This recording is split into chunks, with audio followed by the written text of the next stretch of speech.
clashing claims from the Kremlin and Kyiv over the fate of a top Russian admiral.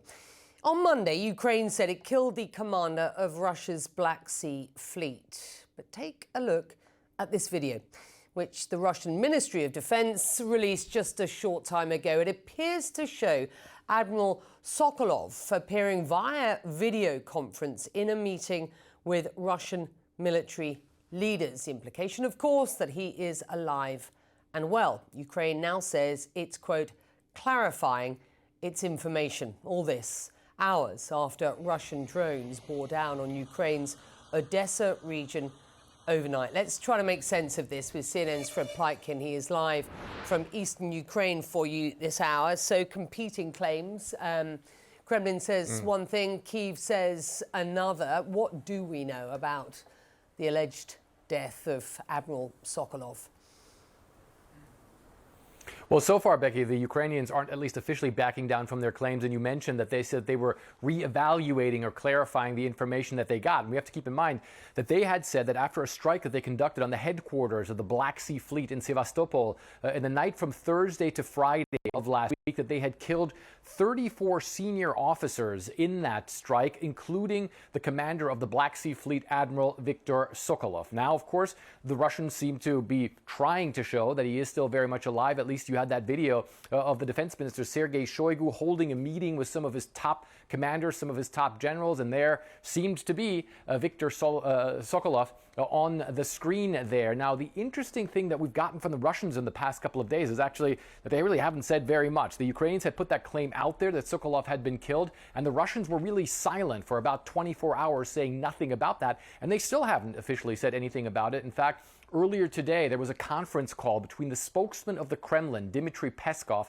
and journalists where he was asked if he knew anything about the fate of Viktor Sokolov. And he said that this is something for the defense ministry to answer, and certainly something that was not in his remit. So officially, the Russians have not denied that he has been killed. However, it seems as though they're trying to portray that things are business to usual, maybe that they won't even comment on all of this, but certainly they seem to show that he is very much alive. Again, it's impossible to independently verify when that video was taken. The Ukrainians are saying that they're reevaluating it, but certainly right now it seems as though the indications are that he could very well be alive. And all this, of course, as you mentioned, Becky, as those attacks in the Odessa region continue with grain facilities having been hit there in the overnight hour in the massive drone attack that happened there, Becky. Fred Pleitkin's on the ground for you folks. All right, the mystery surrounding the fate of a high-ranking Russian commander is deepening. Ukraine isn't backing off claims that it killed Viktor Sokolov, the head of Russia's Black Sea Fleet, last week. But Russia's Ministry of Defense released this video earlier that appears to show Sokolov alive and well. Now, CNN can't confirm where or when this meeting took place, or even if it's Sokolov that we're seeing.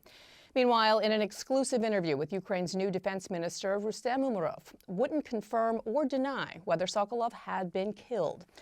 CNN chief international anchor Christiane Amanpour joins us now for more on this from London. Christiane, this is fascinating. I am interested in hearing more on what this new defense minister had told you. And it's notable that this information is coming now, given that the U.S. did not seem to back up Ukraine's initial claims that Sokolov had been killed in this attack.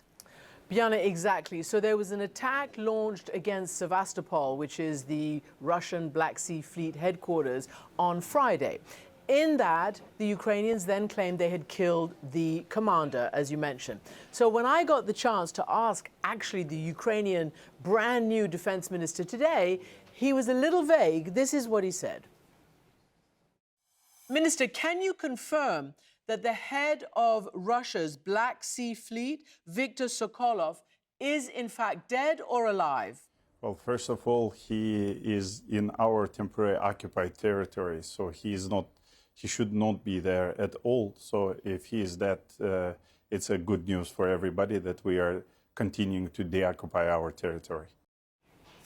So that is the word from the Defense Ministry. Obviously, they are having to really go into detail to see whether, in fact, their claims can be borne out. But at the moment, we just don't know. So we're going to wait and see what happens. But more importantly, he did tell us that this is now entering a new phase, this war, for the war machine and for the whole country, for the economy.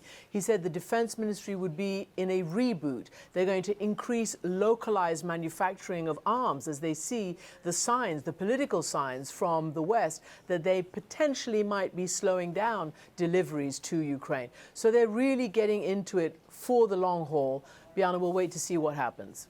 Yeah, so fascinating, Christian. Did he talk more about the timing of the change? As you noted, he is new to this position. He is well known internationally, especially among financial leaders. But Yeah. what is he expecting to do now in this new role?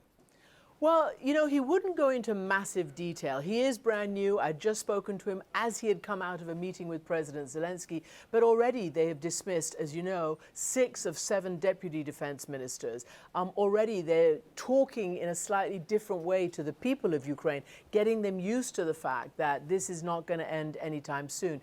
He did say that they're really looking forward to finally getting the M1A1 Abrams tanks, which they very much need. And if you remember, they were promised in January. So now, almost 10 months later, they're getting these tanks. He said they're really waiting to get the fighter jets.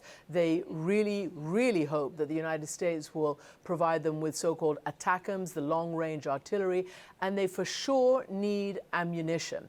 And we even hear that the NATO countries in Europe, for instance, may not be able to meet their very big promise of 1 million rounds of 155mm artillery shells for Ukraine by the end of this, or within a year. They made that pledge in the spring, and they're not near to meeting that target, which means the Defense Ministry really does have to gear up and reboot what used to be a very prominent arms industry. But obviously in the post-Soviet era, it hasn't been so prominent. So again, for obvious reasons, he didn't want to go into details, but I think you can tell that that's where the trajectory is. As to when the war will end and what is the end game, he continues to say their maximalist goals, which means when Russia is pushed back to the borders that they consider rightly theirs. Yeah, and President Biden alluded to President Zelensky last week in Washington that these ATACMS may be on their way and coming to Ukraine soon. Christian Amanpour, this is an interview that many had been hoping to see, and I'm glad you got this first interview with this new defense minister. We'll be seeing more of you in the next hour with your interview. Thank you so much.